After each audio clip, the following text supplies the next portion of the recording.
Norwegian Wood is a moment. It is a moment in time. It is a single split second of a man on a plane hearing a song that brings him back to his college years, and he relives every up and down of that year. In 2024, I read somewhere around 70-something books. And in my whole life, I've read, hundreds, but there's so few books that when you read the first page, you flip back and you read it again, then you go back a few more, and then you swoop back around to the first chapter, and then you have to go online, you have to see reviews, you have to see what other people felt, you have to confirm that what just happened to you has happened to somebody else. And Norwegian Wood is a book that, as I was reading it, I knew it was great, then I knew it was amazing, and when it finished, the only emotion I could think of was, I've never read anything that touched me in that way. I don't want to say that Norwegian Wood changed my life, because Norwegian Wood is a reflection on a life that has changed. I'm 38. I'm married, I've changed careers a few times, I've moved to different cities, I've loved, I've lost, I've loved again, I've lost again, I've loved for a third time, I've loved for 23 times. And if I were to read Norwegian Wood at 20, and again at 25, and at 30, and 35, or if I were to read it at 14, if I were to read it at 14, the book would mean nothing. But to me, the absolute grandeur of this book is in the change that we all go through life. So this is a completely full of spoilers review, and what it means is not really a review, but it's what it means to me and why I believe Norwegian Wood is one of my top 3 books of all time that I will return to frequently. The book begins with our main character on an airplane, and the airplane is touching down, and as it touches down, the song Norwegian Wood by the Beatles comes on, and in that one moment, he remembers a time in his life from when he was 19 or 20 in college, and from then, the entire book is a retelling of this one year of him. And I won't go all in on the plot, but it's about him. He had a friend, and his friend had a girlfriend, and his friend committed suicide. And then he began a relationship with his friend's girlfriend, and then she had her own troubles. And then he went on, and it's about his year in college and meeting with his different dorm mates and what they went through. And it's about these satellite characters and what they do. And then midway through the book, another girl comes in, and it's about the struggle that he as a man has trying to dance between 2 girls who both have his heart in different ways. And by the end of it, there's just so much tragedy and longing. But it goes back to the opening where he is 38 on an airplane. Years later, the book takes place when he's 19, 20, but that first page, he's my age, right? 38. And he hears that song, and it triggers an avalanche of emotions and memories, experiences, thoughts, triumphs, tragedies, mistakes, all of that. And we always talk about how when I go through this on an hourly basis, where I will hear a television theme song of a cartoon. We talk about hauntology a lot. Hauntology is the idea, I believe it's mostly coined by Mark Fisher, that we can no longer imagine a better future, right? Through things like cyberpunk, corporatism, extreme capitalism, we can no longer imagine a better future. And to me, Norwegian Wood is kind of that, where it gets harder and harder to imagine a better future. Even if you are happy right now, even if you are happy with the person that you're with, you will always relegate back to a past when things might have been better. And realistically, maybe they didn't. We are wearing rose-colored goggles. Norwegian Wood is a book. It's full of unreliable narrators. We are viewing the entire book through the main character's eyes.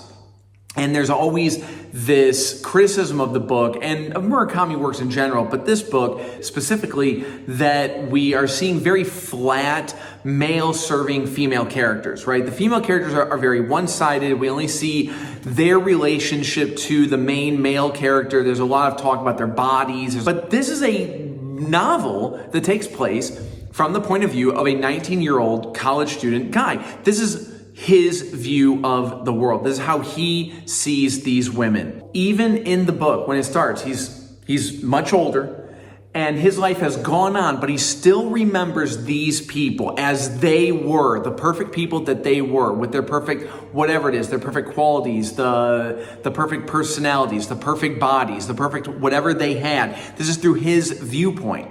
We also see his male character, the male friends of his, the male satellite friends. One of them is this like spoiled, snobby, a womanizer who treats women, terribly, and we see his viewpoint of how that changes him. When it starts, the main character, he wants to sleep around on a male conquest. And midway through, he realizes that did not help him. That did not put him in a better place. And then we wind up that snobby character then becomes this really kind of a villain character who brings about the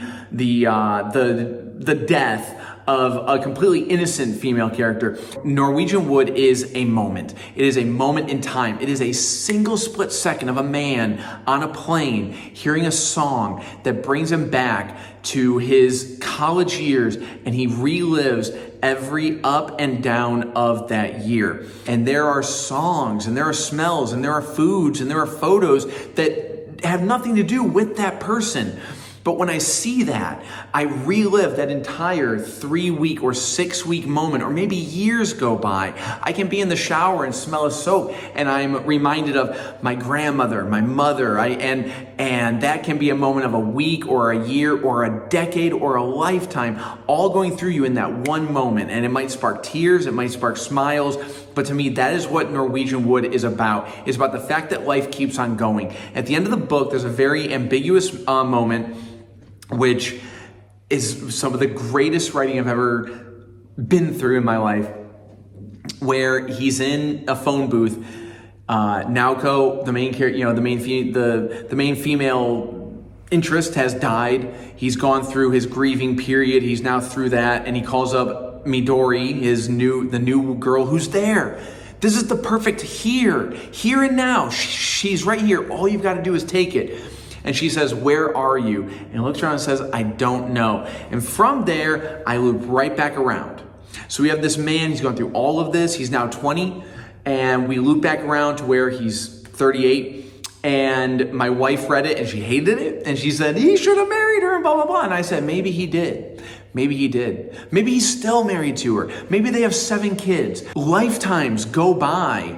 And when you pass someone on the street, and they're just buying a burger, you don't know the lifetimes that they've gone through, the triumph and tragedy that they've gone through. And to me, Norwegian Wood is about that change that we all go through. And I think as an individual gets older and older and older, the book carries a new meaning to them.